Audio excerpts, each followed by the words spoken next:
Can we just take a moment to discuss how amazing ID's disappeared is? Like seriously. So many fascinating cases. What are some of the craziest episodes in your opinion? Every season is great, but so far season 78 are really blowing me away. For starters, S8, Ep 13 Dean Hastings, who leaves a note for her fiance saying she's running to the store but never returns. Then, detectives and family and friends uncover more information about Hastings, like the fact that she was planning on leaving her fiance. Then, they start finding security camera footage of people and places she appeared with and at after they find her abandoned car. S8, Ep 10 Kayla Berg is last seen with a friend's older brother who swears he drops her off at her boyfriend's house at her insistence. The problem? Her boyfriend's house has been condemned and abandoned, and has been for some time, and Kayla knew that. So why would she ask to be dropped off there? Where is she now? S7, Ep 4 Tammy Kingery, mother of 3, leaves work early due to not feeling well. Her husband and kids get out of the house to give her some space and pick her up some meds. When they return, there is a note that reads she went for a walk and would be back soon.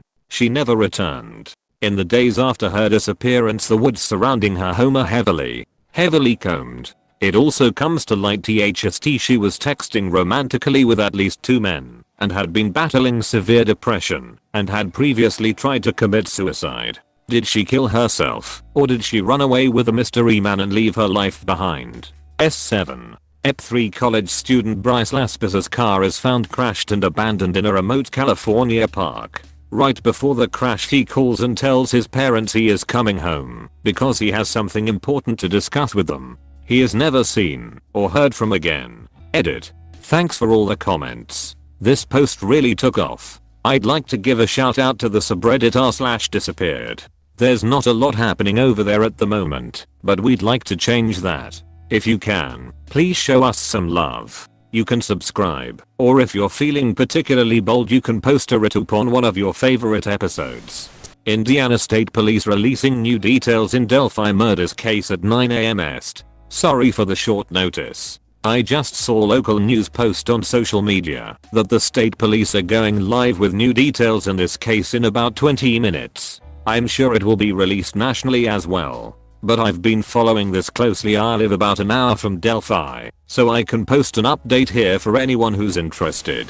Solved cases in which the least likely / popular theory turned out to be correct. Sorry if this has been asked before. Request: are there any cases of suicide that you don't believe are actually suicides? I've been rewatching Unsolved Mysteries and I've noticed that there are quite a few stories where a death is linked to suicide, but the family believes it's murder. Now, I completely understand that a good number of these probably are suicide, but there have been a couple mentioned that have me scratching my head thinking, yeah, that doesn't sound like suicide at all. So I'm curious, are there any listed suicides that you feel aren't? What case is too gruesome or disturbing for you to read about? Who was Nick Berg, and why did he give his ML password to a terrorist? I'm not a conspiracy person at all, but the Nick Berg death has always been a weird one to me, and once you eliminate all of the government conspiracy stuff, it's still incredibly bizarre. Shortly after the Abu Ghraib prison abuse scandal became public, in May 2004 a video surfaced of Nick Berg being beheaded by a group led by Abu Musab al-Zarqawi. Before this, in 2002, the journalist Daniel Pearl had also been beheaded, but the video wasn't nearly as dramatic, so this was the first big, clear American in another country getting killed in a barbaric way. It was pretty shocking. Immediately the conspiracy started. Some claimed Berg was wearing an orange jumpsuit of the type issued to prisoners at Abu Ghraib. He wasn't. Others claimed he was sitting in a chair that also appeared in some of the prison abuse pictures. He wasn't. Still, others claimed the walls of the room where Berg was executed were the same color as the walls at Abu Ghraib. They weren't. Many viewers of the tape critiqued the actual beheading, arguing there wasn't enough blood or that Berg didn't struggle appropriately. These observations were virtually meaningless in light of the low quality of the video. Even if Berg had been sedated or killed before being beheaded, that was hardly proof of a vast conspiracy. However, there are still several things that are very interesting about Nick Berg that seem to have been swept away. especially after more beheading videos surfaced. 1. It's incredibly vague as to why Berg was in Iraq to begin with. He owned a radio tower repair company, and while he had done similar humanitarian work in the past, from what I can tell he didn't have any contracts in Iraq, though I have no experience in this. So he might have to go to get contracts and they just hadn't developed yet too. In March 2004, for reasons unknown, Berg was detained by Iraqi officials. While imprisoned, the FBI visited and interrogated him. No one knows what they asked him. 3.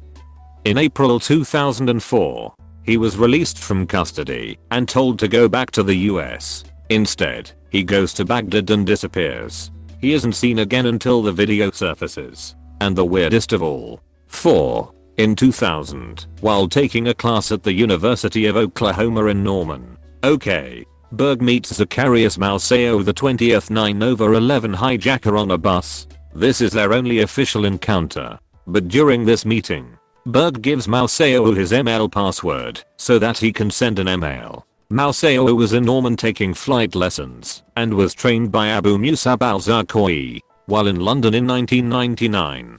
Who was the one that ended up beheading Berg?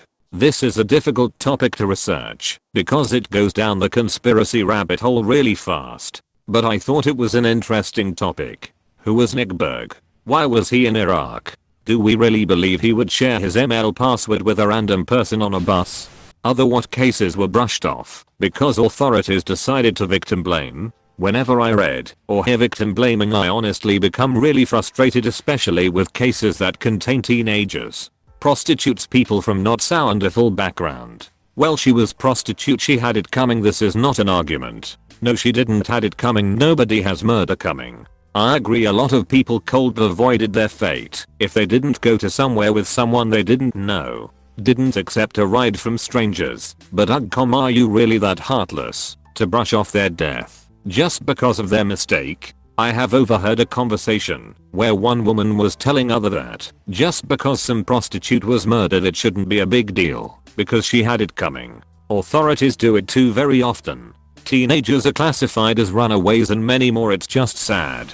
Which missing people do you think genuinely ran away to start a new life? I recently read about the case of Janina Wojcik, a married woman who told her husband she was going on a holiday in 1962 and never returned. After 54 years missing, it was discovered that Janina had remarried, changed her name, and created a new life for herself as a public servant. This example got me thinking about who else may have done this. It's a popular suggestion for many missing person cases, but I'm usually skeptical about people pulling it off successfully in the modern era.